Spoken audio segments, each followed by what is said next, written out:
മാന്യമായ ചടങ്ങിൽ പങ്കെടുക്കാനെത്തിയ അഭിമന്യ തിരുമേനി, വന്യവൈദികർ, സഭാംഗങ്ങൾ, മുഖ്യപ്രാസംഗികൻ ബഹുമാന്യനായ ജസ്റ്റിസ് കെ ടി തോമസ്, ഇതര സഭകളിൽ നിന്നെത്തിയ സ്നേഹിതർ, വിവിധ സാമൂഹിക സംഘടനാ നേതാക്കൾ, അഭ്യുദയകാംക്ഷികൾ, കോവൂർ കുടുംബാംഗങ്ങൾ എന്നിവരെല്ലാം ഹൃദയംഗമായി ഈ ഹാളിലേക്ക് സ്വാഗതം ചെയ്യുകയാണ്. കോവൂരച്ചൻ്റെ മരണാനന്തരം മലയാള മനോരമ എഴുതിയ പ്രൗഢഗംഭീരമായ മുഖപ്രസംഗത്തിൽ ഇപ്രകാരം രേഖപ്പെടുത്തിയിട്ടുണ്ട്: പരേതനായ കോവൂർ കത്തനാർ അവർകളെ പോലെയുള്ള ആളുകൾ ഏതു കാലത്തും ഏത് രാജ്യത്തിലും എത്രയും ചുരുക്കമായിട്ടേ കാണുകയുള്ളൂ. ഈ മഹാൻ നസ്രാണി സമുദായത്തിൻ്റെയും തിരുവിതാംകൂർ രാജ്യത്തിൻ്റെയും ഒരു പൊതു സ്വത്തായി ഗണിക്കപ്പെടുവാൻ പല യോഗ്യതകളും തികഞ്ഞിരുന്ന ഒരു പുരുഷ കേസരിയായിരുന്നു. 10 വർഷം മുൻപ് 2003 ഒക്ടോബർ 2-ാം തീയതി കോവൂരച്ചൻ അനുസ്മരണ സമ്മേളനം നാം ഈ സഭാ കേന്ദ്രത്തിൽ വെച്ച് തന്നെ നടത്തുകയുണ്ടായി. അഭിവന്ദനായ ഡോക്ടർ ഫിലിപ്പോസ് മാർ ക്രിസോസ്റ്റം വലിയ മെത്രാപ്പൊലീത്ത ഉദ്ഘാടനം ചെയ്ത സമ്മേളനത്തിൽ മുഖ്യ പ്രഭാഷണം നടത്തിയ മാർത്തോമ വൈദിക സെമിനാരിയുടെ പ്രിൻസിപ്പലും വാഗ്മിയും വേദ പണ്ഡിതനുമായിരുന്ന ഡോക്ടർ MV ഏബ്രഹാം അച്ഛൻ കോവൂരച്ചനെ വിശേഷിപ്പിച്ചത് മാർത്തോമ സഭയിലെ മോശ എന്നാണ്. ഇസ്രായേൽ ജനതയെ ഒരു സംഘടിത കൂട്ടമാക്കി തീർക്കുകയും മരുഭൂമിയിൽ കൂടിയുള്ള ദുർഘട പ്രയാണത്തിൽ അവരെ നയിച്ച് വാഗ്ദത്ത ദേശം വരെ കൊണ്ടെത്തിക്കുകയും ആണ് മോശ ചെയ്തത്. അതുപോലെ സമാനമായ ഒരു പ്രക്രിയയിലൂടെയാണ് അഭിമന്യനായി കോവൂരച്ചനും കടന്നുപോയത്. നവീകരണ സമയത്ത് നവീകരണത്തെ തുടർന്നുള്ള കാലഘട്ടത്തിലും ബഹുമാനപ്പെട്ട കോവൂരച്ചൻ മാർത്തോമ സഭയിൽ നിർവഹിച്ച ശുശ്രൂഷ അത്തരമായിരുന്നു. വികാരി ജനറൽ ദിവശ്രീ ശ്രീ കോവൂർ ഐപ്പിതോമ കത്തനാർ പ്രസിദ്ധമായ തിരുവല്ല കോവൂർ കുടുംബത്തിൽ ശ്രീ തൊമ്മി ഐപ്പിൻ്റെയും ശ്രീമതി മറിയാമ്മയുടെയും മകനായി 1842 ജനിച്ചു. ഭാഗ്യസ്മരണീയനായ തോമസ് മാർ അത്തനാസ്യോസ് മെത്രാപ്പൊലീത്ത ആകസ്മികമായി കാലം ചെയ്തപ്പോൾ മലങ്കര സഭയിൽ നവീകരണത്തിൻ്റെ തിരുവാല അണഞ്ഞുപോയി എന്ന് എല്ലാവരും കരുതി. തിരുമേനിയുടെ കബറടക്ക ശുശ്രൂഷ മധ്യേ കോട്ടൂരത്ത് ജോസഫ് കശീശ ഇങ്ങനെ പ്രാർത്ഥിച്ചു: കർത്താവേ, മോശെ മരിച്ചപ്പോൾ നീ അവർക്ക് യോശുവയെ ഒരുക്കിയിരുന്നു, ഞങ്ങൾക്കോ ആരുമില്ലല്ലോ. ദുഃഖഭാരത്താൽ അച്ഛന് പ്രാർത്ഥന പൂർത്തീകരിക്കുവാൻ സാധിച്ചില്ല. അപ്പോൾ കോവൂരച്ചൻ ഇങ്ങനെ പറഞ്ഞു: ദൈവം കരുതിക്കൊള്ളും. അങ്ങനെ അദ്ദേഹം ആ പ്രാർത്ഥന പൂർത്തീകരിച്ചു. കോവൂരച്ചൻ 3 മെത്രാപ്പൊലീത്തമാരോട് ഒരുമിച്ച് പ്രവർത്തിച്ചു. താഴത്തച്ഛൻ, ഐരൂരച്ചൻ, ആവിയോട്ടച്ചൻ, കോട്ടൂരത്തച്ഛൻ മുതലായ പ്രഗത്ഭരായ പട്ടക്കാരോട് ചേർന്ന് കോവൂരച്ചൻ ധീരമായി സഭാ നൗകയെ നയിച്ചു. വ്യവഹാരങ്ങളും കലാപങ്ങളും മൂലം കലുഷിതമായ സമുദായത്തെ വ്യവസ്ഥാപിത ഭരണക്രമത്തിൽ കൊണ്ടുവരേണ്ടതിൻ്റെ ആവശ്യകത അച്ഛന് മനസ്സിലായി. സത്യത്തെയും മേലധ്യക്ഷ സ്ഥാനത്തിൻ്റെ സ്വാതന്ത്ര്യത്തെയും നിലനിർത്തുന്നതിന് വേണ്ടി ഒരു വൈദിക ആലോചനാ സംഘം രൂപീകരിച്ചു. അതാണ് പിന്നീട് മാർത്തോമ സഭയുടെ പരമാധികാര സഭയായ പ്രതിനിധി മണ്ഡലമായി രൂപാന്തരപ്പെട്ടത്. അങ്ങനെ മാർത്തോമ സഭയ്ക്ക് കെട്ടുറപ്പുള്ള ഒരു ഭരണഘടനയും ജനായത്ത ക്രമവും രൂപപ്പെടുത്തുന്നതിന് സാധിച്ചു. കേസിൽ പഴയ സെമിനാരി കൈവിട്ടു പോയതിനാൽ പുതിയ സെമിനാരി സ്ഥാപിക്കുന്നതിനായി ഇപ്പോൾ സഭയുടെ സ്ഥിരാകേന്ദ്രമായി തീർന്ന SC കുന്ന് വാങ്ങി. മധ്യ തിരുവിതാംകൂറിന് കണ്ണായ ഈ സ്ഥലം സഭയുടെ ആസ്ഥാനമായി തിരഞ്ഞെടുത്തതിൽ അച്ഛൻ്റെ ദീർഘവീക്ഷണം ഏറ്റവും പ്രശംസനീയമാണ്. അതുപോലെ കോട്ടയത്ത് സിയോൻ കുന്ന് വാങ്ങി സെമിനാരി സ്ഥാപിക്കാൻ താഴത്തച്ഛന് പ്രോത്സാഹനം നൽകിയതും കോവൂരച്ചനാണ്. വികാരി ജനറൽ ആയി ചുമതലയേറ്റ അച്ഛൻ പല പുതിയ പള്ളികളും സ്ഥാപിക്കുന്നതിന് മുൻകൈയെടുത്തു. പുതിയ പള്ളികൾ സ്ഥാപിക്കുമ്പോൾ ഉണ്ടാക്കിയ ഉടമ്പടികൾ പിൽക്കാലത്ത് അനേക വ്യവഹാരങ്ങൾ ഒഴിവാക്കുവാൻ സഹായകമായി. അച്ഛൻ്റെ പ്രധാന പരിശ്രമത്താൽ സഭയുടെ ഔദ്യോഗികമായ ജിഹ്വയായ സഭാ താരക ആരംഭിച്ച് സഭയ്ക്ക് സ്ഥിരമായ വരുമാന മാർഗങ്ങൾ നിർദ്ദേശിച്ചു. തിരുവല്ല കാവുംഭാഗത്തൊരു പള്ളിക്കൂടം ആരംഭിക്കുകയും അത് പിൽക്കാലത്ത് എബനസർ മാർത്തോമ ഇടവകയായി തീരുകയും ചെയ്തു. സഭയെ നവീകരണ ശക്തിയായി മാറ്റുന്നതിൽ നിർണായക പങ്ക് വഹിച്ച സുവിശേഷ പ്രസംഗ സംഘത്തിൻ്റെ ആരംഭം ഈ കാലഘട്ടത്തിൽ ആയിരുന്നു. 1891 പാലിയക്കര പള്ളിയിൽ കൂടിയ സംഘത്തിൻ്റെ ശരിയായ പ്രവർത്തനത്തിന് ഒരു ഉടമ്പടി രജിസ്റ്റർ ചെയ്യുന്നതിന് മുൻകൈ എടുത്തത് കോവൂരച്ചനായിരുന്നു.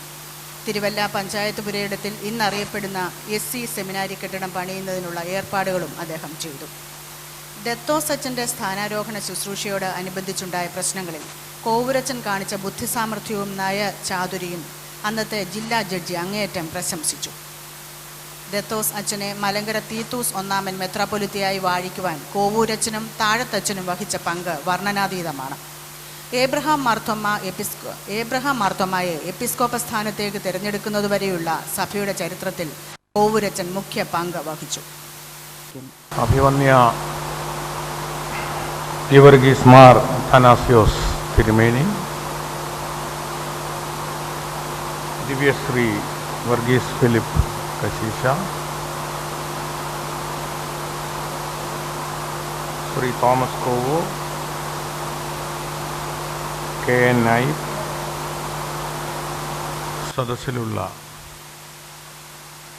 വന്യരായ അച്ഛന്മാരെ, മഹതികളെ, മഹാന്മാരെ, കോവൂർ കുടുംബാംഗങ്ങൾ, ഞാൻ ഇങ്ങോട്ട് വന്നുകൊണ്ടിരുന്നപ്പോൾ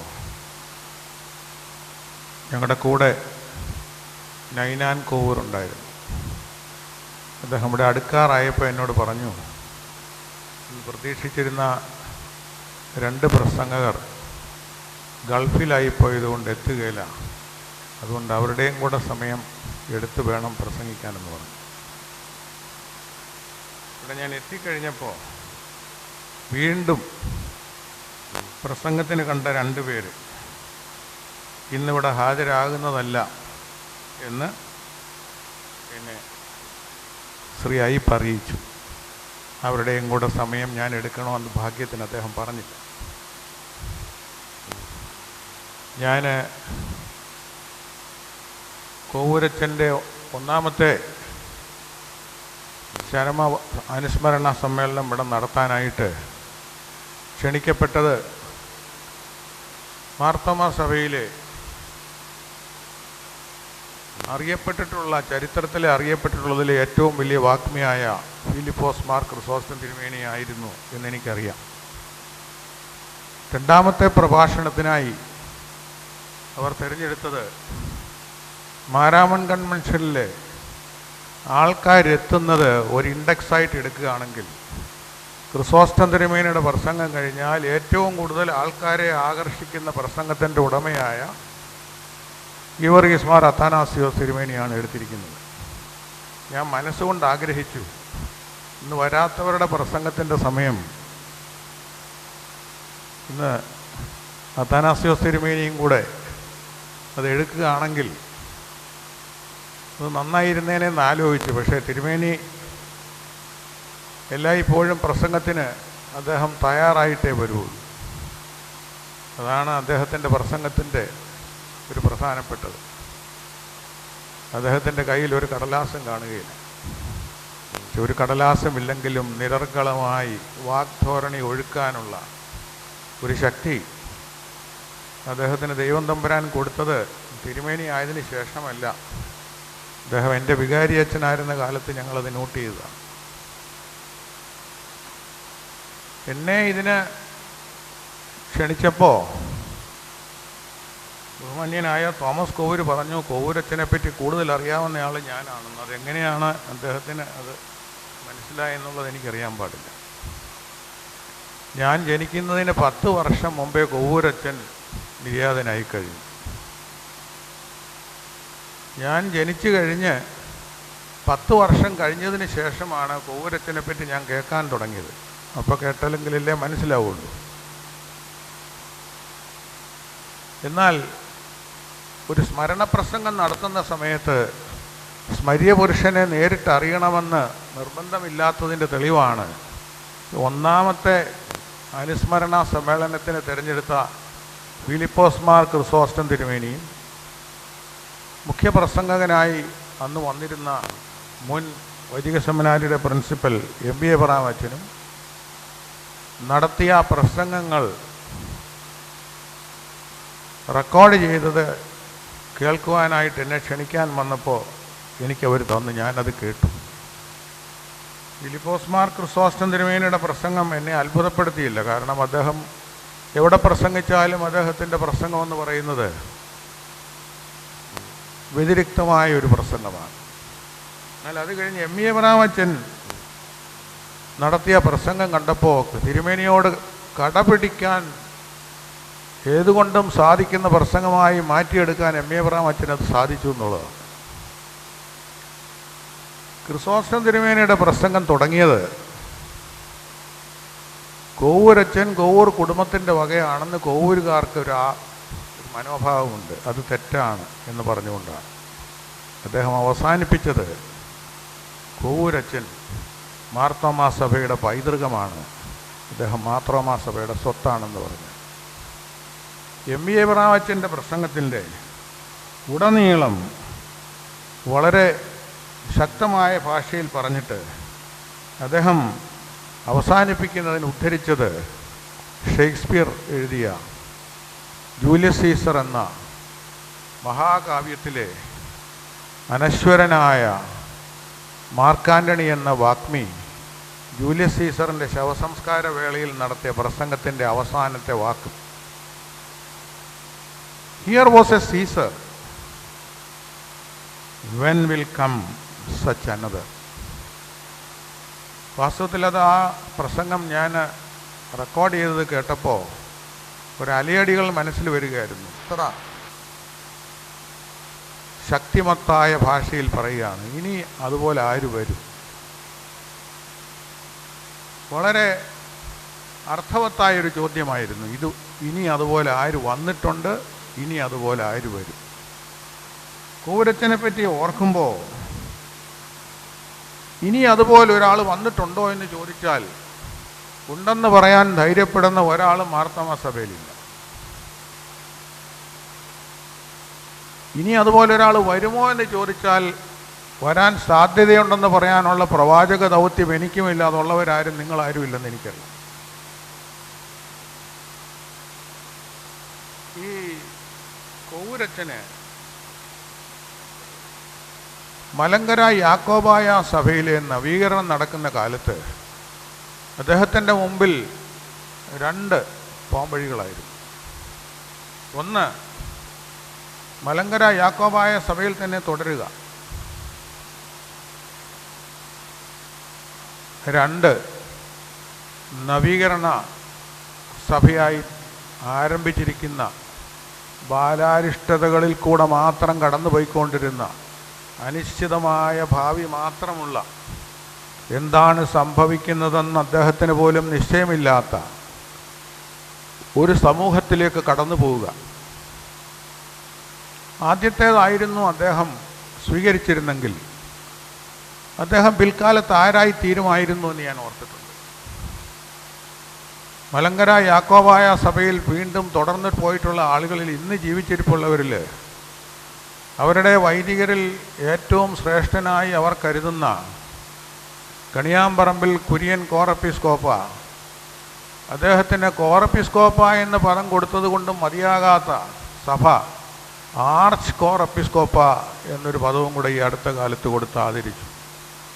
കോവൂരച്ഛൻ ആ സഭയിൽ തുടരുകയായിരുന്നെങ്കിൽ വികാരി ജനറൽ എന്ന സ്ഥാനം, ഇന്നിപ്പോൾ അതിന് വന്നിരിക്കുന്ന അപച്യുതി മനസ്സിലാക്കിക്കൊണ്ടിരുന്ന സമൂഹം അദ്ദേഹത്തിന് അതിനേക്കാളും എത്രയോ വലിയ ഒരു പദവി കൊടുത്ത് അദ്ദേഹത്തെ ആദരിക്കുമായിരുന്നു. വേഷം കെട്ടിക്കൊണ്ടുള്ള ഒരു സ്ഥാനമായിരുന്നില്ല വികാരി ജനറൽ കോവൂരച്ഛനുണ്ടായിരുന്നത്. കോവൂരച്ഛനെ നോക്കിയാൽ അദ്ദേഹം ദീർഘകായനായിരുന്നില്ല. അദ്ദേഹത്തിനെ പറ്റി പറഞ്ഞു കേട്ടതിടത്തോളം അദ്ദേഹത്തിന് ആർക്കെങ്കിലും സംസാരിച്ചാൽ ഒരു വലിയ വാഗ്മിയുടെ സ്വരമൊന്നും അദ്ദേഹത്തിന് കേൾക്കില്ലായിരുന്നു. ഇതിൻ്റെ എല്ലാം വെളിച്ചത്തിൽ കോവൂരച്ഛൻ അതികായനായി, ഭീഷണായ സമ്പന്നനായി, തലമുറകൾക്കപ്പുറത്ത ആളുകൾ സ്മരിക്കത്തക്കവണ്ണത്തിനിടയായി അദ്ദേഹം തിരഞ്ഞെടുത്ത ഒരു വഴിയാണ്, ഞാൻ എന്ത് തിരഞ്ഞെടുക്കണം? ഞാൻ ഒന്നുമില്ലാതാകാൻ സാധ്യതയുള്ള ഒന്നിലേക്ക് വേണമോ, അതോ വൈദികനായി കഴിഞ്ഞപ്പോൾ എനിക്ക് കിട്ടാവുന്ന ഏറ്റവും വലിയ സ്ഥാനങ്ങളിലേക്ക് കടക്കാൻ, പടവുകൾ കടക്കാനുള്ളതിലേക്ക് കടക്കണം? ഇങ്ങനെ ഒരു ത്യാഗം സഹിക്കാൻ കോവൂരച്ഛൻ എന്തുകൊണ്ട് തയ്യാറായി എന്നുള്ളതിനെപ്പറ്റി ഞാനിങ്ങനെ മനസ്സിൽ മഥനം ചെയ്തുകൊണ്ടിരുന്നപ്പോൾ അദ്ദേഹത്തെ ഒരു പക്ഷേ പ്രേരിപ്പിച്ച ഏറ്റവും പ്രധാനപ്പെട്ട വികാരം, സഭ എന്നത് പഴമയുടെ ഏടുകളിൽ, പഴമയുടെ ഏണിപ്പടികളിൽ കെട്ടപ്പെട്ട് കിടക്കുന്ന ഒന്നായിത്തീരുന്നത് അദ്ദേഹത്തിന് സ്വീകാര്യമായിരുന്നില്ല. സഭയെന്ന് പറയുന്നത് പുതുമകളുടെ വീതിയിലേക്ക് കടന്നു ചെല്ലേണ്ട, നവീകരണത്തിൻ്റെ പാതയിലേക്ക് കടന്നു ചെല്ലേണ്ട, സരണികളിലേക്ക് കടന്നു ചെല്ലേണ്ട ഒരു പ്രസ്ഥാനമാണെന്ന് അദ്ദേഹത്തിന് പൂർണ്ണമായി അദ്ദേഹത്തിന് പ്രചോദനം കിട്ടിയതിൻ്റെ ഫലമാണ് മുമ്പിലുണ്ടായിരുന്ന എല്ലാ ഭാവി ഭാസുരത്വവും പുള്ളി വേണ്ടെന്ന് വെച്ചിട്ട് ബാലാരിഷ്ടതകൾ നിറഞ്ഞ ഒരു സമൂഹത്തിലെത്തി അദ്ദേഹം കടന്നു വന്നു.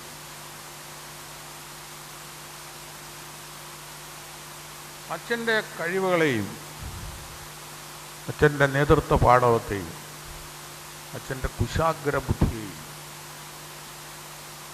അച്ഛനിൽ വിളങ്ങിയിരുന്ന മറ്റെല്ലാ ഗുണഗണങ്ങളെയും അച്ഛൻ്റെ ഓർമ്മയ്ക്ക് വേണ്ടി തയ്യാറാക്കിയ പുസ്തകത്തിൽ ഞാൻ വായിച്ചു. അത് വായിച്ചു കഴിഞ്ഞാൽ അച്ഛനെപ്പറ്റി അറിയാത്ത ഒരുപാട് വിവരങ്ങൾ നമുക്ക് മനസ്സിലാകാൻ സാധിക്കും. അച്ഛന് എന്തൊരു സാഹസികമായ, തീരെ സാഹസികമായിട്ടുള്ള തീരുമാനങ്ങൾ എടുക്കുന്നയാളായിരുന്നു. എന്നാൽ ഈ പുസ്തകത്തിൽ പറഞ്ഞിട്ടില്ലാത്ത, പുസ്തകത്തിൽ പ്രസിദ്ധപ്പെടുത്തിയത് ഇവിടെ വന്ന് വീണ്ടും ആവർത്തിച്ചു കഴിഞ്ഞാൽ പുസ്തക പ്രസിദ്ധീകരണക്കാർക്ക് വേണ്ടി ഞാൻ നടത്തുന്ന ഒരു പ്രചരണമാണെന്ന് ആരെങ്കിലും തെറ്റിദ്ധരിക്കാതിരിക്കാൻ പുസ്തകത്തിൽ പറഞ്ഞിട്ടില്ലാത്ത 2 കാര്യങ്ങൾ ഇവിടെ പറയുന്നത് സംഗതമെന്നും തിരുമേനി സമ്മതിക്കുമെന്നുള്ള വിശ്വാസത്തോടുകൂടെ ഞാൻ പറയുകയാണ്. ക്രിസ്തീയ സഭയുടെ ചരിത്രം EM Philip, Edavazhikkal EM Philip എന്നൊരാൾ എഴുതിയിരുന്നു. അതിന് ഒരു പ്രാചീനമായ പതിപ്പുണ്ടായിരുന്നു. വളരെ നാളത്തെ കാലത്തിന് ശേഷം അതിനൊരു ആധിക പതിപ്പും ഉണ്ടായി. അതിൻ്റെ പ്രാചീന പതിപ്പ് എനിക്ക് വായിക്കാനിടയായി. അത് വായിക്കാനിടയായപ്പോൾ ഞാൻ അതിൽ കണ്ട 2 സംഭവങ്ങൾ പറയാവുന്ന പരിധിക്കുള്ളിൽ നിന്നുകൊണ്ട് നിങ്ങളെ ഓർപ്പിക്കാൻ ആഗ്രഹിക്കുകയാണ്. കോവൂരച്ഛൻ ഈ നവീകരണ സഭയുടെ വികാരിയായി നടത്തിക്കൊണ്ടിരുന്ന സമയങ്ങളിൽ ആരും പ്രതീക്ഷിക്കാത്ത ഒരു വലിയ ട്രാജഡി ഈ സഭയിൽ വന്നു ചേർന്നു. ആകപ്പാടെ ആ സഭയ്ക്ക് അന്ന് ഒരു മെത്രാപ്പൊലിത്ത മാത്രമേ ഉണ്ടായിരുന്നുള്ളൂ. അത് പാലക്കുന്നത്തെ തോമസ് അത്താനാസിയോസ് എന്ന പേരുള്ള മെത്രാപ്പൊലിത്ത. റോയൽ കോടതിയിലെ കേസിൻ്റെ വിധി കേട്ട് ഒരുപക്ഷെ അതുകൊണ്ടുണ്ടായ ആഘാതത്തിൻ്റെ ഫലം കൂടി ആയിരിക്കാം അദ്ദേഹം ഹൃദയസ്തംഭനം വന്ന് മരിച്ചു. ആകപ്പാടെ ഉണ്ടായിരുന്ന ഒരു മെത്രാപ്പൊലിത്തയാണ്. മാർത്തോമാ സഭ എന്തായിരിക്കണം? അതൊരു പ്രോട്ടസ്റ്റൻ്റ് സഭയായിരിക്കണമോ അതോ പ്രോട്ടസ്റ്റൻ്റ് എന്നല്ലാത്ത ഒരു നവീകരണ സഭയായിരിക്കണമോ എന്നുള്ള തീരുമാനം അബ്രഹാം മൽപ്പാനച്ചൻ്റെ കാലം മുതൽ ഇങ്ങോട്ട് ഉരുത്തിരിഞ്ഞ് വന്നൊരു മാറ്റമാണ്.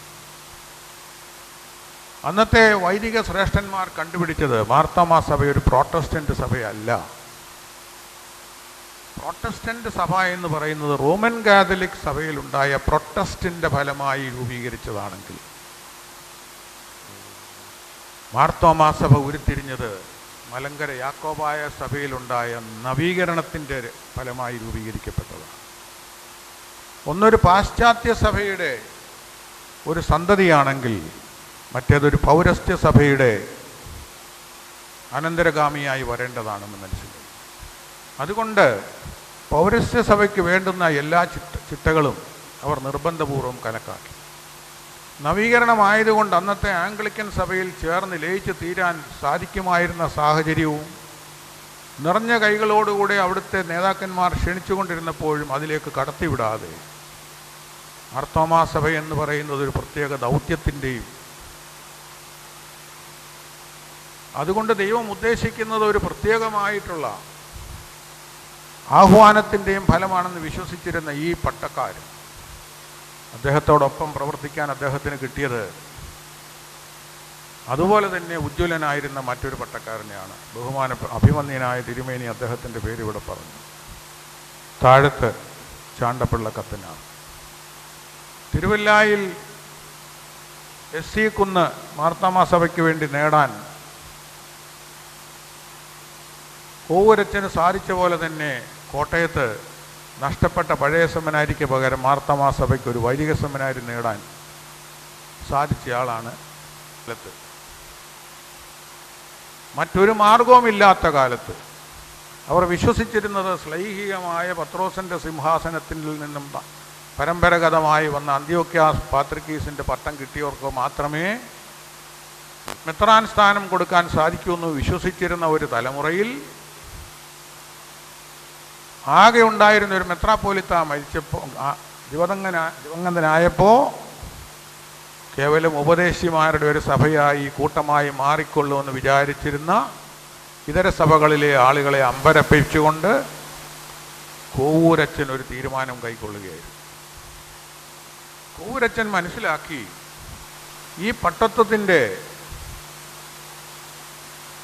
ഒരു പിൻഗാമി തിരുവിതാംകൂറിനും അന്നത്തെ കൊച്ചിക്കും പുറത്തുള്ള മലബാറിൽ എത്തപ്പെട്ടിട്ടുണ്ട്. മലബാറിൽ അദ്ദേഹം സ്ഥാപിച്ച സഭയുടെ പേര് തോഴിയൂർ സ്വതന്ത്ര സഭയെന്നായിരുന്നു ആ മെത്രാപ്പോലിത്തായുടെ. ആ മെത്രാപ്പോലിത്തായുടെ അനന്തരഗാമി ഇല്ലാതെ മരിക്കേണ്ടി വന്ന അദ്ദേഹം കാലം ചെയ്യേണ്ടി വന്നപ്പോൾ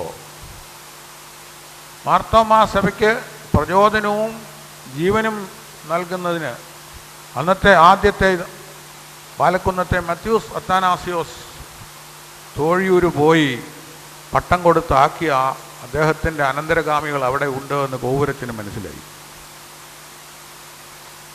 കോവൂരച്ചനും താഴത്തച്ഛനും ഇതിനെ സംബന്ധിച്ച് ആലോചിച്ചു. നമുക്ക് ഒരു പുതിയ മെത്രാപ്പോലിത്തായെ ആവശ്യമാണ്. ആര് മെത്രാപ്പോലിത്ത ആകും? കോവൂരച്ചൻ തന്നെ തീരുമാനിച്ച് ആരാകണമെന്ന്. പാലക്കുന്നത്തെ ദത്തോസ് കത്തനാർ മെത്രാപ്പോലിത്ത ആകട്ടെ തീരുമാനിച്ചു. ദത്തോസ് കത്തനാർ പറഞ്ഞു, എനിക്ക് മെത്രാപ്പോലിത്ത ആകാനുള്ള കഴിവൊന്നുമില്ല. അപ്പോൾ കോവൂരച്ചൻ തൻ്റെ സ്വതസിദ്ധമായ വാക്യത്തിൽ പറഞ്ഞ മറുപടി, ദത്തോസ് കത്തനാർ മെത്രാപ്പോലിത്ത ആവും, വികാരി ജനറൽ കോവൂരച്ചൻ സഭാഭരണം നടത്തിക്കൊള്ളുന്നു. അപ്പോൾ ആര് പട്ടം കൊടുക്കും? കോവൂരച്ചൻ പറഞ്ഞ് ഞാനൊന്ന് ശ്രമിച്ചു നോക്കട്ടെ എന്ന് പറഞ്ഞു. കുന്നംകുളത്തിനപ്പുറത്ത് ചിറ്റഞ്ഞൂരെന്ന് പറയുന്ന സ്ഥലത്തിൻ്റെ അടുത്തുള്ള സ്ഥലമാണ് ഈ തോഴിയൂർ. ഇന്ന് അവിടം വരെ എത്താൻ 6 മണിക്കൂർ മതി കാറെ രാവിലെ പോയാൽ. അന്ന് എത്തണമെങ്കിൽ പാലങ്ങളില്ലാത്ത വഴികളില്ലാത്ത കാലത്ത് വള്ളത്തേൽ കയറിപ്പോയാൽ, വളവര വള്ളത്തേൽ പോയാൽ, തുഴക്കാരെ പലരെ നിയോഗിച്ച് കൊണ്ടുപോയാൽ വേമ്പനാട്ട് കായലും കടന്ന് ചെന്നാൽ 4-5 ദിവസം കൊണ്ട് എത്താവുന്ന സ്ഥലമാണിത്. അച്ഛൻ അവിടം വരെ എത്തി. അദ്ദേഹത്തെ മെത്രാൻ്റെ ഒരു സഹായ മെത്രാൻ കൂടെ ഉണ്ടായിരുന്നു. 2 പേരോടും ചരിത്രം പറഞ്ഞ് കേൾപ്പിച്ചു. ഞങ്ങൾക്കിങ്ങനെ ഒരു വലിയ ആപത്ത് വന്നിരിക്കുകയാണ്, ഞങ്ങൾ അനാഥരായി തീർന്നിരിക്കുകയാണ്, ഞങ്ങൾക്ക് വൈധവ്യം സംഭവിക്കുകയാണ്, ഞങ്ങൾക്കൊരു മെത്രാപ്പോലിത്തായെ വാഴിച്ചു കിട്ടാനുള്ള ആഗ്രഹത്തിന് മറുപടി പറയാനുള്ള എല്ലാം ഒരുക്കിയത് ദൈവം തമ്പുരാൻ ചരിത്രത്തിൽ നിങ്ങളെ ഒരുക്കിയിരിക്കുന്നു, അതിനു വേണ്ടിയാണ്, സഹായിക്കണമെന്ന് പറഞ്ഞു. അവരുടെ മനസ്സിൽ തോന്നി സഹായിക്കേണ്ടത് ഒരു കടമയാണല്ലോ. അവർ ഏറ്റു, സഹായിക്കാമെന്ന് പറഞ്ഞു. നിശ്ചയിച്ചോളാൻ പറഞ്ഞു. പട്ടം കൊടുക്കുന്ന ദിവസം എന്ന് വേണം, എവിടെ വേണോ. താഴത്തച്ഛനും കോവൂരച്ചനും നിശ്ചയിച്ചത് അന്ന് താഴത്തച്ഛൻ്റെ കയ്യിലുണ്ടായിരുന്ന കോട്ടയത്തെ ചെറിയ പള്ളി, താഴത്തച്ഛൻ്റെ മുഴുവൻ സ്വാധീനത്തിലും കൈവശത്തിൽ വരുന്ന കാലത്ത് മെത്രാപ്പോലിത്തായുടെ പട്ടം കൂട കോട്ടയം ചെറിയ പള്ളിയിൽ വെച്ച് നടത്തപ്പെടാൻ തീരുമാനമെടുത്തു. വിളംബരങ്ങൾ നടത്തി. പട്ടംകൊടയുടെ 2 ദിവസം മുമ്പ് മെത്രാന്മാരെ ഇവിടെ എത്തിക്കുന്നതിന് വേണ്ടി അതിന് 4-5 ദിവസം മുമ്പ് വീണ്ടും കോവൂരച്ചൻ വളവര വള്ളത്തേൽ അകമ്പടിക്കാരോടൊപ്പം ഈ യാത്ര തുടർന്ന് അദ്ദേഹം തോഴിയൂർ എത്തി. പക്ഷേ ഇതിനിടയിൽ ചില സംഭവങ്ങൾ ആരും പ്രതീക്ഷിച്ചിരുന്നില്ല. ഇങ്ങനെ മാർത്തോമാ വീണ്ടും പുഷ്പിക്കാൻ പോകുന്നു, പൂവിടാൻ പോകുന്നു, വലുതാകാൻ പോകുന്നു. ഇങ്ങനെ ഒരു സംഭവം നടക്കുകയാണെങ്കിൽ പട്ടത്വമില്ലാത്ത പട്ടം ന്യായമായി ചരിത്രപരമായി പട്ടം കിട്ടാനുള്ള സാധ്യത അവസാനിപ്പിക്കാൻ എന്ത് ചെയ്യണമെന്ന് പഴനിയിലും കുന്നംകുളത്തുള്ള ആൾക്കാർ ആ മെത്രാച്ചന്മാരെ പോയി കണ്ടു. ഞങ്ങളുടെ കൂടെ േണ്ടതാണെന്ന് ഓർത്തുകൊള്ളാം. നിങ്ങൾ കോട്ടയത്തോട്ടെങ്ങാനും കൊടുക്കാൻ പോയാൽ പിന്നെ ഇവിടെ താമസിക്കാൻ ഒക്കുകയില്ലെന്ന് അവർ മനസ്സുകൊണ്ട് പോകാതിരിക്കുന്നതാണ് ഭേദം. ഇതൊന്നും അറിയാൻ പാടില്ലാത്ത പാവപ്പെട്ട കോവൂരച്ചൻ വളവര വള്ളത്തേൽ ഈ യാത്രയെല്ലാം കഴിഞ്ഞ് തോഴിയൂർ ചെന്ന് മെത്രാസിന് അരമനയിൽ കയറി രാത്രിയിലെത്തി. മെത്രാച്ചന്മാർ രണ്ടുപേരും കൂടെ പറഞ്ഞു അവരുടെ നിസ്സഹായ അവസ്ഥ വരാനില്ലെന്ന് പറഞ്ഞു. പിന്നെ ഉണ്ടായ സംഭവത്തെ EM ഫിലിപ്പോസ് എഴുതിയിരിക്കുന്ന ഭാഗം ഞാൻ ഇപ്പോൾ പറയാനില്ല, മാത്രം പറയാം. മെത്രാന്മാർ സമ്മതിച്ചു വന്നേക്കാവുന്നു. നേരം വെളുക്കുമ്പോൾ നമുക്ക് യാത്ര തുടരാമെന്ന് പറഞ്ഞു നേരം വെളുക്കുമ്പോഴൊന്നും പോകേണ്ട ആവശ്യമില്ല, ഇപ്പം തന്നെ വെള്ളത്തെ കയറണമെന്ന് പറഞ്ഞു. അപ്പോൾ കൂതാശയ്ക്ക് വേണ്ടിയ കൂതാശ വസ്ത്രങ്ങളും മറ്റ് സാധനങ്ങൾ അതെല്ലാം ഞങ്ങളുടെ കയ്യിലുണ്ടെന്ന് പറഞ്ഞു. മെത്രാച്ചന്മാർ വള്ളത്തിലോട്ട് കയറിയാൽ മതിയെന്ന് പറഞ്ഞു. അവർ വള്ളത്തെ കയറിയില്ലായിരുന്നെങ്കിൽ എന്തുണ്ടാകുമായിരുന്നെന്ന് അവർക്ക് അറിയാമായിരുന്നതുകൊണ്ട് അവർ വള്ളത്തേൽ കയറിയെന്നാണ് ഇടവഴിക്കൽ ഫിലിപ്പോസ് പറഞ്ഞിരിക്കുന്നത്.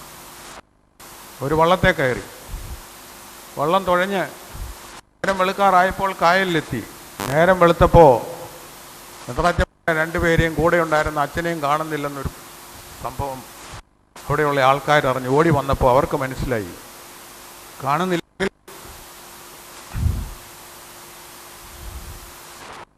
ചത്തത് കീചകനെങ്കിൽ കൊന്നതാരാണെന്ന് അവർക്കറിയാമായിരുന്നതുകൊണ്ട് അവർ പെട്ടെന്ന് വള്ളം പിടിച്ച് പുറകെ വിട്ടു. പക്ഷെ 6 മണിക്കൂറിൻ്റെ വ്യത്യാസം ഉണ്ടായിരുന്നുകൊണ്ട് കോവൂരച്ചൻ തുഴപ്പിച്ച വള്ളത്തെ കടത്തി അടുത്തെത്താൻ അവർക്ക് സാധിച്ചില്ല. വള്ളം കായലും ഓളവും പരപ്പും എല്ലാം കടന്ന് തിരുവാർപ്പിലെത്തി താഴ്ത്തങ്ങാടി കൂടെ മീനച്ചിലാറ്റിൽ താഴത്തച്ഛൻ്റെ വീടിൻ്റെ മുമ്പിൽ എത്തിയപ്പോൾ താഴത്തച്ഛനെ രണ്ടുപേരെയും സ്വീകരിച്ച് കയ്യിലാക്കി. താഴെ ധിക്കരിക്കാൻ ധൈര്യമുള്ളവരാരും ഇല്ലാത്ത ഒരു കാലഘട്ട പ്രദേശത്ത് താഴത്തച്ഛൻ അവരെ രണ്ടുപേരെയും ചെറിയ പള്ളിയുടെ മേടയിൽ കൊണ്ടാണ്. കോവൂരച്ചൻ മടങ്ങി തിരുവല്ലയിൽ വന്നു. ഏതാനും ദിവസങ്ങൾക്കുള്ളിൽ നടക്കേണ്ട പട്ടംകൊടയുടെ ഇടയ്ക്ക് മറ്റു സംഭവം കോവൂരച്ചൻ്റെ ചങ്കിടിച്ചു പോയി.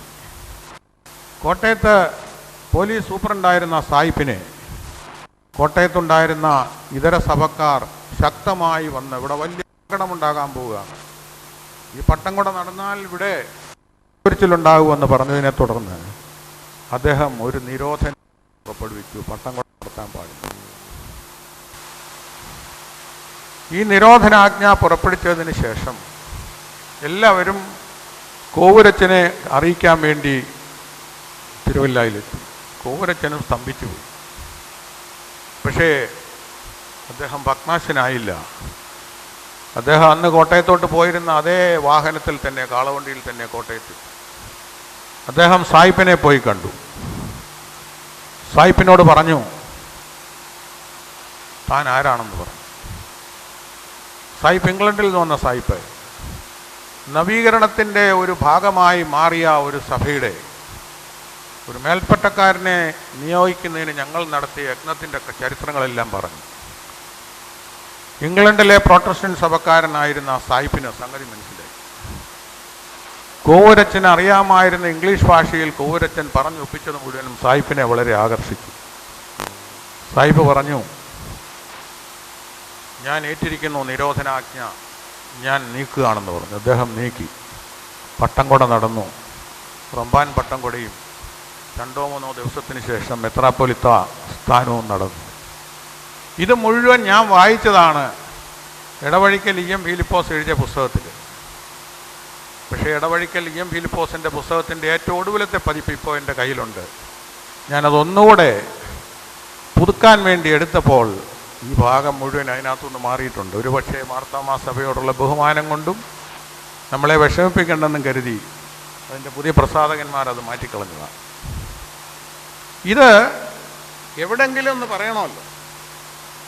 ഇത് പറയണമെന്ന് വിചാരിച്ചപ്പോഴാണ് എന്നെ നയനാൻ കോവൂരും അനു കോവൂരും കൂടെ വന്ന് ക്ഷണിക്കുന്നത് കോവൂരച്ചൻ പ്രഭാഷണത്തിന് വരണമെന്ന്. അപ്പോൾ ഇത് പറയണോ വേണ്ടയോ എന്ന് ഞാൻ മനസ്സിലാലോചിച്ചു. പറയാൻ തന്നെ തീരുമാനിച്ചു.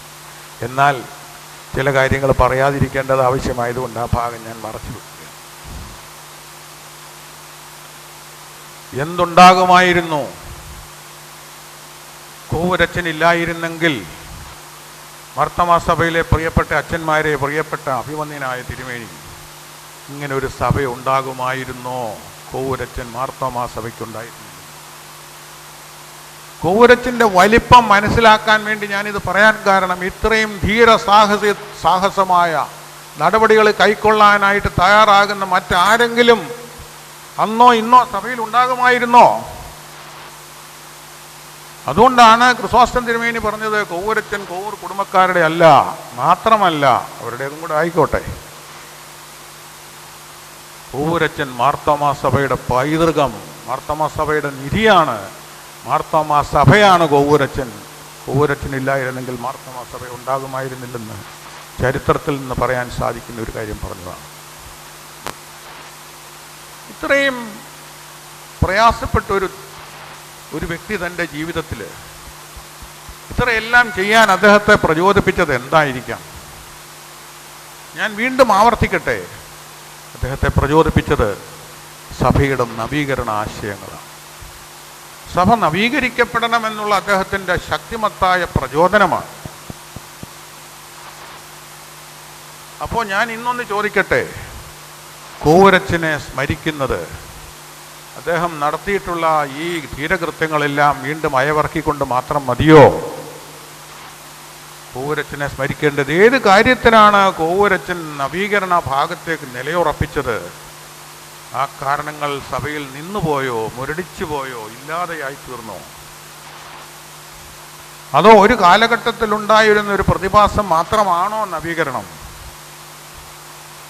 അത് ചിന്തിക്കാനുള്ളൊരവസരമാണ് ഈ കോവൂരച്ചൻ്റെ സ്മാരക ദിനത്തിന് വേണ്ടിയത്. നവീകരണം എന്ന് പറയുന്നതിന് ഞാൻ 3 മാനങ്ങൾ കാണുന്നുണ്ട്. ഒന്ന്, തിയോളജിക്കൽ, വേദശാസ്ത്രപരമായത്.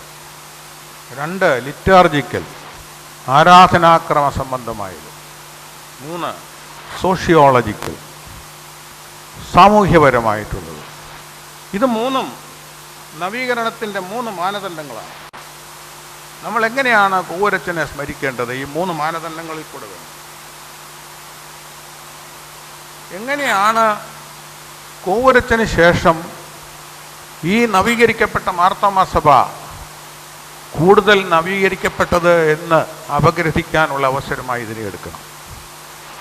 എൻ്റെ ഓർമ്മയിൽ യൂഹാനോൻ മാർത്തോമാ മെത്രാപ്പൊലീത്ത പല മാറ്റങ്ങൾ സഭയിൽ വരുത്തിയത് എനിക്കറിയാം. അദ്ദേഹം ഇല്ലായിരുന്നെങ്കിൽ ഇന്നും മാർത്തോമാ സഭയിലെ സ്ത്രീകൾക്ക് വേദപാഠം വായിക്കാൻ കൂടെ അനുവാദം കിട്ടുകയില്ലായിരുന്നു. അവർ കേട്ടുകൊണ്ടിരിക്കാൻ മാത്രമേ സാധിക്കുള്ളായിരുന്നു. സേവികാ സംഘ ദിവസം സ്ത്രീകൾ കടന്നു വരട്ടെ, ശുശ്രൂഷയ്ക്ക് അവർ പങ്കെടുക്കട്ടെ, അവർ പാഠം വായിക്കട്ടെ എന്ന് പറഞ്ഞു. മുഴുവനോടുകൂടെ ചെയ്യാൻ അദ്ദേഹം തയ്യാറായില്ലെന്ന് മാത്രമേ ഉള്ളൂ, തുടക്കിയിട്ടു. ലോക ചരിത്രത്തിൽ ഉണ്ടായിട്ടുള്ളതിലെ ഏറ്റവും വലിയ നവീകരണത്തിൻ്റെ മൂർത്തിഭാവമായ യേശുക്രിസ്തുവിൻ്റെ സഭയിൽ എന്ത് നവീകരണമാണ് നടക്കേണ്ടതെന്നുള്ളതിനെപ്പറ്റി നാം ആലോചിക്കേണ്ട സമയം സമാഗതമായിരിക്കുക. നാം ആലോചിക്കേണ്ടതെന്ന് ഞാൻ പറഞ്ഞാൽ, തിയോളജിക്കലായ മാനത്തിൽ, വേദശാസ്ത്രപരമായ മാനമെന്ന് പറയുന്നത് നമ്മൾ ഏത് നിലയ്ക്ക് കാണണം? നവീകരണത്തിന്, റിഫർമേഷൻ്റെ ഒരു പ്രധാനപ്പെട്ട ഒരു ശക്തി എന്ന് പറയുന്നത് എല്ലാം 66 പുസ്തകങ്ങൾ അടങ്ങിയ വേദപുസ്തകം കൊണ്ട് തീർന്നിരിക്കണമെന്നായിരുന്നു. One of the appeals of Reformation was that the whole Christian church must be restricted to 66 books of the Bible. പുനരാലോചിക്കാൻ സമയമായോ? വെളിപാട് പുസ്തകത്തിന് ശേഷം ഭക്തന്മാരായ ആളുകൾ, പരിശുദ്ധന്മാരായ ആളുകൾ, പരിശുദ്ധാത്മ പ്രചോദിതരായ ആളുകൾ ഈ 2000 വർഷത്തിൻ്റെ ഇടയ്ക്ക് ഉണ്ടായിട്ടില്ലെന്ന് വരുമോ? സഭാപിതാക്കന്മാരുടെ കൂട്ടത്തിലെ ഏറ്റവും ഭീഷണാസമ്പന്നനെന്ന് ഞാൻ കരുതുന്ന പൗലൂസ് മാർ പൗലൂസ് ബിഷപ്പ്, കൽദയ സഭയുടെ, അദ്ദേഹം ശക്തമായി പറഞ്ഞിരുന്നത് ഇപ്പോഴും എഴുതപ്പെട്ടുകൊണ്ടിരിക്കുന്ന ഒരു പുസ്തകമാണ് ബൈബിളെന്ന്. ഒരിക്കൽ മഷിയും പേനായും തീർന്നുപോയ ഒരു പുസ്തകമായി അതിനെ കണക്കാക്കരുത്. തുടർന്ന് എഴുതപ്പെട്ടുകൊണ്ടിരിക്കുന്നതാണെന്ന് പറഞ്ഞു. അദ്ദേഹം കൂടുതലായി ജീവിക്കാൻ ദൈവം അനുവദിക്കാഞ്ഞത് ഇതുകൊണ്ടാണോ എന്ന് പോലും ചിലപ്പോൾ സംശയിച്ചിട്ടുണ്ട്. അകാലത്തിൽ മരണമടഞ്ഞ വലിയ ഉന്നതന്മാരായ 3 മേലധ്യക്ഷന്മാരിൽ ഒന്ന് അദ്ദേഹമായിരുന്നു. അകാലത്തിൽ മരണമടച്ച ഈശോമാർ തീമോത്തിയോസ് തിരുമേനി. അദ്ദേഹം എന്തുകൊണ്ടാണ് ദൈവം നേരത്തെ അദ്ദേഹത്തെ വിളിച്ചുകൊണ്ട് പോയെന്നുള്ളത് മാർത്തോമാ സഭ ചിന്തിക്കേണ്ട കാര്യമാണ്. മൂന്നാമത്തേത് പുത്തങ്കാവിലെ ഫീലക്സീനോസ് കൊച്ചു തിരുമേനി. അദ്ദേഹം വളരെ ചെറുപ്രായത്തിൽ തന്നെ കാലം ചെയ്തില്ലായിരുന്നെങ്കിൽ ഈ 3 തിരുമേനിമാരെ കൊണ്ടും സഭയിൽ ഉണ്ടാകാമായിരുന്ന മാറ്റങ്ങളെ പറ്റിയൊക്കെ ഇപ്പോൾ ചുമ്മാ ചിന്തിക്കാനേ പറ്റൂ. അതിൽ പൗലൂസും വലിയ വേദപുസ്തക പണ്ഡിതനായ ബോൺഹോഫേഴ്സിനെ ഉദ്ധരിച്ചുകൊണ്ട് പറയുന്നത് വേദപുസ്തകം ഇപ്പോഴും എഴുതപ്പെട്ടുകൊണ്ടിരിക്കേണ്ടതാണ്. 66 കൊണ്ട് അവസാനിപ്പിക്കേണ്ടതല്ല നമ്മുടെ ക്രിസ്തീയ ചരിത്രം. നവീകരണ ചിന്തയിൽ വരേണ്ട ഒരു കാര്യമാണ്. ലോകത്തിൽ ഈ കഴിഞ്ഞ 2000-ൽ പരം വർഷത്തിൻ്റെ ഇടയ്ക്ക് നടന്നിട്ടുള്ള വലിയ സംഭവങ്ങളും വലിയ സംഭവവികാസങ്ങളും വിപ്ലവങ്ങളും ശാസ്ത്രീയ നവോത്ഥാനങ്ങളും ഇപ്പോഴും പണ്ടെഴുതപ്പെട്ട 66 പുസ്തകങ്ങൾക്കകത്ത് ഒതുക്കി നിർത്തണമോ വേണ്ടിയോ എന്ന് ചിന്തിക്കേണ്ടത് നവീകരണത്തിൻ്റെ പുതിയ പ്രവാചകന്മാരായിരിക്കണം.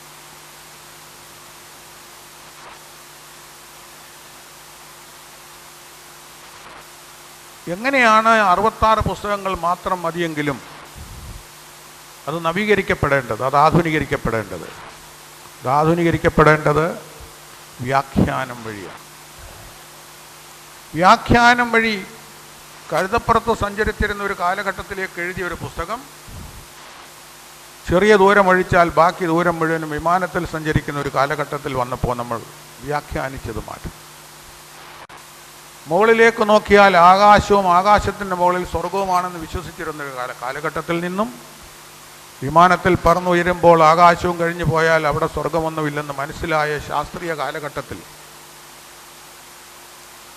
സ്വർഗരാജ്യം നിങ്ങളുടെ ഇടയിലുണ്ട് എന്ന് പറഞ്ഞ കർത്താവിൻ്റെ വാക്യത്തിന് കൂടുതൽ പ്രാമാണ്യം കൊടുക്കാൻ നമ്മൾ തയ്യാറാവും. Kingdom of God is within you. അത് പറഞ്ഞത് യേശുക്രിസ്തു തന്നെയാണ്. ഓരോ വാക്യങ്ങൾക്കും ആധുനികവൽക്കരിക്കാൻ വേണ്ടി നമ്മൾ ശ്രദ്ധിക്കുന്നില്ലെങ്കിൽ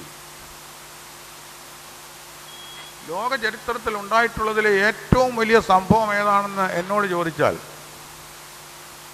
നിങ്ങളോട് ചോദിച്ചാൽ അറിയാവോ ലോക ചരിത്രത്തിൽ ഉണ്ടായിട്ടുള്ളതിൽ ഏറ്റവും വലിയ സംഭവം എന്താണ്? എനിക്ക് പൂച്ചണ്ടൊക്കെ തന്നില്ലേ മോള്, പറയാവോ? ഇന്ത്യൻ ഭരണഘടനയാണ്. അത്രയും വലിയൊരു സംഭവം ലോക ചരിത്രത്തിൽ അതിന് മുമ്പുണ്ടായിട്ടില്ല. അതുണ്ടാകുന്നതിന് മുമ്പ് നമ്മുടെ കാലഘട്ടത്തിൽ നമ്മുടെ ആൾക്കാർ എങ്ങനെയിരുന്നു? നമ്മൾ അടുപ്പിക്കുക പോലുമില്ലാത്ത ഒരു സംഘം, വലിയ സംഘം ആളുകൾ ഇവിടെ ഉണ്ടായിരുന്നു. ഉടയവന്മാർ അടുപ്പിക്കാത്തവർ, മനുഷ്യരായി കാണാൻ നമുക്ക് സാധിക്കാത്ത ആളുകളുണ്ടായിരുന്നു. ഇവയെല്ലാം മാറുന്നു ഇന്ത്യൻ ഭരണയോടുകൂടി.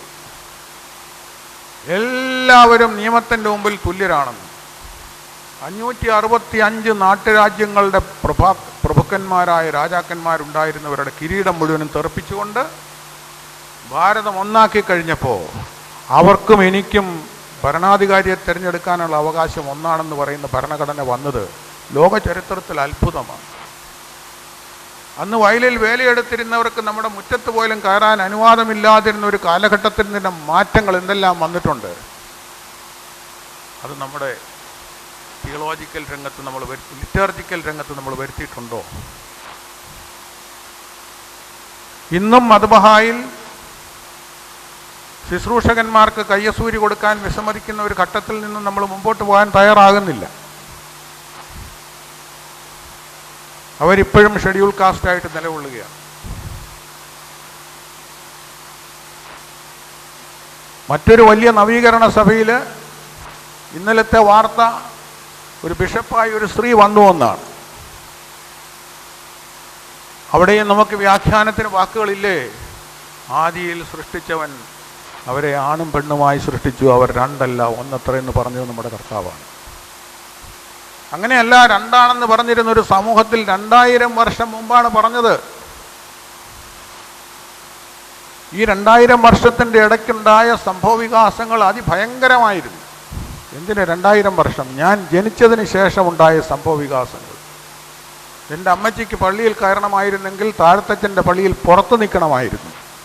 ചെറുപ്പകാലത്ത് ഞാൻ ഉണ്ടായിക്കഴിഞ്ഞപ്പോൾ പുറകിൽ നിർത്തുമായിരുന്നു. കുറച്ചു കാലം കൂടെ കഴിഞ്ഞപ്പോൾ സൈഡിലായി വന്നു. എൻ്റെ ഓർമ്മ വന്നപ്പോൾ സ്ത്രീകളും പുരുഷന്മാരും സൈഡിൽ നിൽക്കുന്നു. അവിടം കൊണ്ട് നമ്മൾ നിർത്താൻ പാടുണ്ടോ? അവിടം കൊണ്ട് നമ്മൾ നിർത്താൻ പാടുണ്ടോ? സ്ത്രീയും പുരുഷനും നിയമത്തിൻ്റെ മുമ്പിൽ തുല്യമാണെന്ന് പറഞ്ഞ് ഭരണഘടന വന്ന ഈ രാജ്യത്ത് എവിടെയെല്ലാം സ്ത്രീകൾ എത്തപ്പെട്ടി. ഇന്നൊരു സ്ത്രീയാണ് കേരളത്തിൻ്റെ ചീഫ് ജസ്റ്റിസ്. എന്നോടൊപ്പം 2 ജഡ്ജിമാർ സുപ്രീം കോടതിയിൽ ഉണ്ടായിരുന്നു, വനിതകൾ, രുമാ പാൽ ആൻഡ് സുജാത മനോഹർ. അനവധി DGPമാർ, എന്തിനേറെ ഇന്ത്യയുടെ രാഷ്ട്രപതിയായി ഒരു സ്ത്രീ വന്നു കഴിഞ്ഞു. ഇന്ത്യയുടെ ഭരണാധികാരിയായി ഒരു സ്ത്രീ ദീർഘനാൾ ശക്തമായി കരുത്തുള്ള സ്ത്രീയായി കാണിച്ചു ഭരിച്ചു. ഇതെല്ലാം ഉണ്ടായ സമയത്തും നമ്മുടെ ദേവാലയങ്ങളിൽ ഇന്നും യൂഹാനോൻ തിരുമേനിയുടെ കാലത്തുണ്ടായ ആ മുന്നേറ്റത്തിന് ശേഷം എന്തെങ്കിലും മുന്നേറ്റം സ്ത്രീകളെ സംബന്ധിച്ചിടത്തോളം ഉണ്ടായിട്ടുണ്ടോ? ഇത് നവീകരണം നമ്മൾ നിർത്താൻ പാടില്ലാത്തതിൻ്റെ കാരണം പറഞ്ഞതാണ്. നവീകരണം നമ്മൾ നിർത്തിപ്പോയാൽ നമ്മളെ ഇന്ന് ഭരിക്കുന്നത് രാജാക്കന്മാരല്ല. ആരാധനാക്രമത്തിലെ നല്ല ഭാഷാപ്രയോഗങ്ങൾ വരുത്തേണ്ട സ്ഥാനത്ത് ഇന്നും വികലമായ ഭാഷകൾ ഉപയോഗിച്ചുകൊണ്ട് തന്നെ മരണത്താൽ ഞങ്ങളുടെ മരണത്തെ ചവിട്ടിക്കൊന്ന എന്ന് പറയുന്ന വാക്കുകളും തേനേക്കാൾ നല്ല രസമെന്ന് പറയുന്ന തരത്തിലുള്ള വാക്കുകളുമൊക്കെ എത്രയോ മലയാളം വലുതായി വന്ന കാലത്ത്, അതിമനോഹരമായ പദങ്ങൾ കൊണ്ട് നിറഞ്ഞിരിക്കുന്ന കാലത്ത്, ഇന്നലെ ഏഴാച്ചേരി രാമേന്ദ്രൻ പ്രസംഗിച്ചത് കേട്ടു. ആൻറ്റിസിപ്പേറ്ററി ബെയിൽ എന്നുള്ള വാക്ക് വന്നപ്പോൾ ആദ്യം മലയാളിയാണ് അതിനൊരു പദം കണ്ടുപിടിച്ചത്, മുൻകൂർ ജാമ്യമെന്ന്. അങ്ങനെ എത്രയോ നല്ല പദങ്ങൾ കൊണ്ട് നിറഞ്ഞ മലയാളമുള്ള സമയത്ത് കോവൂരച്ചൻ്റെ കാലത്ത് തയ്യാറാക്കിയ മലയാള ഭാഷയിലെ മുഴുവൻ പദപ്രയോഗങ്ങളും ആകെ ഒന്ന് മാറ്റിയിട്ടുള്ളത് പൗലൂസ് അപ്പോസ്തലൻ തൊഴിച്ചു എന്നുള്ളത് മാറ്റി, അന്യെന്ന് മാറ്റി, അതല്ലാതെ വേറൊരു മാറ്റവും വരുത്തിയിട്ടില്ല. ഞാൻ പറഞ്ഞത്, നല്ല മലയാള ഭാഷയിലെ ധീരന്മാരായ ആളുകൾ, നല്ല പ്രൊഫസർമാർ, ലെക്ചറർമാർ, എഴുത്തുകാർ എല്ലാം ഉള്ള ഒരു സഭയാണ് മാർത്തോമാ സഭ. ആരാധനാക്രമത്തിലെ മാറ്റങ്ങൾക്ക് നമ്മളിത് നോക്കണം. രാജാക്കന്മാരും ചക്രവർത്തിമാരും പ്രഭുക്കന്മാരും ഇടപ്രഭുക്കന്മാരും ഭരിച്ചിരുന്ന കാലഘട്ടത്തിൽ നിന്ന് ജനങ്ങളും ജനങ്ങളുടെ പ്രതിനിധികളും പാർലമെൻറ്റും ഭരിക്കുന്ന കാലത്തേക്ക്, ഇപ്പോഴും നമ്മുടെ തുപതേനിൽ ഇന്ന് നമ്മെ ഭരിക്കുന്ന എന്നുള്ള പദം തുടരുന്നത് ശരിയാണോ എന്ന് ഞാൻ ചോദിക്കുകയാണ്. മനുഷ്യപുത്രൻ വന്നിരിക്കുന്നത് ഭരിക്കുവാനല്ല, ശുശ്രൂഷിക്കപ്പെടുവാനുമല്ല, ശുശ്രൂഷിക്കുവാനത്രേ. ഇന്ന് നമ്മെ നയിക്കുന്ന, ഇന്ന് നമ്മെ ശുശ്രൂഷിക്കുന്ന എന്ന പദം മാറ്റിയെടുക്കാനായിട്ടുള്ളൊരു ത്വര വൈദികരായ അച്ഛന്മാർക്ക് പറയാൻ ഭയമുണ്ടെങ്കിൽ നവീകരണത്തിൻ്റെ ശക്തി നിങ്ങൾക്ക് കിട്ടിയിട്ടില്ല എന്ന് ഞാൻ പറയും. ഇപ്പോഴും നമ്മെ ഭരിക്കുന്ന, അതാണോ പറയേണ്ടത്? അടിമകൾ എന്നത് സർവ്വസാധാരണ, നാം എത്തിച്ചേർന്നത് അടിമത്തം എന്നതിനെപ്പറ്റി ഓർക്കാൻ പോലും പാടില്ലാത്തൊരു കാലഘട്ടത്തിലാണ്. അടിമകൾ ഉണ്ടായിരുന്ന കാലഘട്ടത്തിൽ പറഞ്ഞ പ്രബോധനങ്ങൾ ശാശ്വതീകരിക്കപ്പെടാൻ കർത്താവ് പറഞ്ഞത് നമ്മുടെ ചുമതലയ്ക്ക് വേണ്ടി തന്നതാണ്.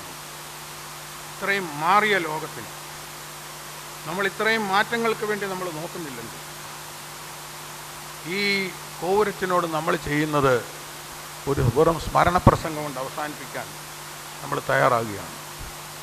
ഇതിൻ്റെ സോഷ്യോളജിക്കൽ വശങ്ങളിലേക്ക് കടക്കാം. കോവൂരച്ചനെല്ലാം, താഴത്തച്ഛനും കോവൂരച്ചനും ഒക്കെ നവീകരണത്തിലേക്ക് വന്ന കാലത്ത് ആദ്യമേ ഒരു പക്ഷേ വിദ്യാലയങ്ങൾ പടുത്തുയർത്ത സഭകളിലൊന്ന് മാർത്തോമാ സഭയായിരുന്നു. ഇന്ന് നമുക്ക് വിദ്യാലയങ്ങൾ തുടർന്ന് പോകേണ്ട ആവശ്യമുണ്ടോ? പുതിയത് കോർപ്പറേറ്റ് ഹൗസസ്, കൊമേഴ്ഷ്യൽ എസ്റ്റാബ്ലിഷ്മെൻറ്റ്സ് ഒക്കെ നടത്തുന്ന വിദ്യാലയങ്ങളുമായി നമ്മളൊന്ന് താരതമ്യപ്പെടുത്തി നോക്കിയില്ലേ? നമ്മൾ അവിടെയൊന്നും അടുത്തങ്ങ് നിൽക്കുകയില്ല. നമ്മൾ കടന്നു ചെല്ലേണ്ട രംഗങ്ങൾ ഇതൊന്നുമല്ല. പള്ളികൾ ഉള്ളത് പൊളിച്ച് വീണ്ടും പുതുക്കി പണിയുക, വലിയ വലിയ വലിയ ആഡംബരമുള്ള ഭവനങ്ങൾ പണിയുക, മെത്രാസനങ്ങൾ പണിയുക, ഈ സ്ഥാനത്ത് ചികിത്സിക്കാൻ ഇടം കിട്ടാതെ കിടന്ന് ഉരുളുന്ന ആശുപത്രികളിൽ കിടന്ന് വരുന്ന അനവധി അനവധി അനവധി രോഗികളെ കാണുമ്പോൾ മാർത്തോമാ സഭയ്ക്ക് നവീകരണത്തിൻ്റെ ഭാഗമായി ഈ പണം അതിലേക്ക് മാറ്റി ചെലവഴിക്കാൻ ഒരിക്കലെങ്കിലും തോന്നിയാൽ നന്നായിരുന്നു. അതായിരിക്കണം നവീകരണത്തിൻ്റെ ഭാഗം. മനുഷ്യനെ സേവിക്കുന്നതിന് വേണ്ടിയുള്ള പല പല രംഗങ്ങൾ തുടർന്ന് വരികയാണ്. മുമ്പില്ലാതിരുന്ന പല രോഗങ്ങൾ കണ്ടുവന്നിരിക്കുന്നു. HIV കേട്ടിട്ട് പോലുമില്ല എൻ്റെ ചെറുപ്പത്തിൽ. ക്യാൻസർ എന്ന് പറയുന്നത് ആ വാക്ക് പോലും കേൾക്കാൻ തുടങ്ങിയപ്പോഴത്തേക്ക് ഞാൻ ഏകദേശം 10-15 വയസ്സായി കഴിഞ്ഞു. ഇന്നതെല്ലാം നമ്മുടെ എല്ലാ രംഗങ്ങളിലും വളരെയധികം കടന്നാക്രമിച്ചു കൊണ്ടിരിക്കുന്ന ആ സമയത്ത് അതുകൊണ്ട് ഉഴലുന്ന ഒരു നിഴലിന് താഴെയുള്ള ആൾക്കാരെ സംബന്ധിച്ച് അവരെ സഹായിക്കാനായിട്ട് മാർത്തോമാ സഭയ്ക്ക് കുറച്ച് പണം കൊടുത്ത് സഹായിക്കാൻ മതിയോ? നമ്മുടെ വകയായി ഓരോ ഇടവകയ്ക്കും ഓരോ ആശുപത്രികൾ ഉണ്ടാക്കാൻ സാധിക്കുമെന്ന് വിശ്വസിക്കുന്നവനാണ് ഞാൻ. ഓരോ ഡോക്ടർമാരെ സന്ധിക്കാൻ കഴിയുന്ന ഇടവകകൾ ഒന്നുമില്ലെങ്കിലും 25% മാർത്തോമാ സഭയിലുണ്ടെന്ന് വിശ്വസിക്കുന്നയാളാണ് ഞാൻ. നവീകരണത്തിൻ്റെ ശക്തി, നവീകരണത്തിൻ്റെ ആകർഷണം ഇതൊക്കെയാണ്. പുതിയ മേഖലകളിലേക്ക് നമ്മൾ കടക്കുക. പഴയ മേഖലകളിൽ തളം കെട്ടി നിൽക്കുന്നതുകൊണ്ട് നമ്മൾ ഒരു കാര്യവും നമ്മൾ നടത്താൻ പോകുന്നില്ല. അടുത്ത കോവൂരച്ചൻ സ്മാരക പ്രഭാഷണം നടത്തുന്ന സമയത്തെങ്കിലും കോവൂരച്ചന് വേണ്ടി കുറേ കൂടിയെങ്കിലും നവീകരണ രംഗത്തേക്ക് നമുക്ക് കടന്നു ചെല്ലാനുള്ള ഒരനുഗ്രഹം ദൈവം തമ്പുരാനിൽ നിന്ന് കിട്ടാൻ നമുക്ക് ഇടവരുമെന്ന് ഞാൻ പ്രതീക്ഷിക്കുന്നു. അതിനുവേണ്ടി ഞാൻ പ്രാർത്ഥിക്കുന്നു. അതിനുവേണ്ടി നമുക്ക് വേണ്ടിയും തിരുമേനി പ്രാർത്ഥിക്കുമെന്നുള്ള വിശ്വാസത്തോടുകൂടെ ഞാൻ എൻ്റെ വാക്കുകൾ അവസാനിപ്പിക്കുന്നു.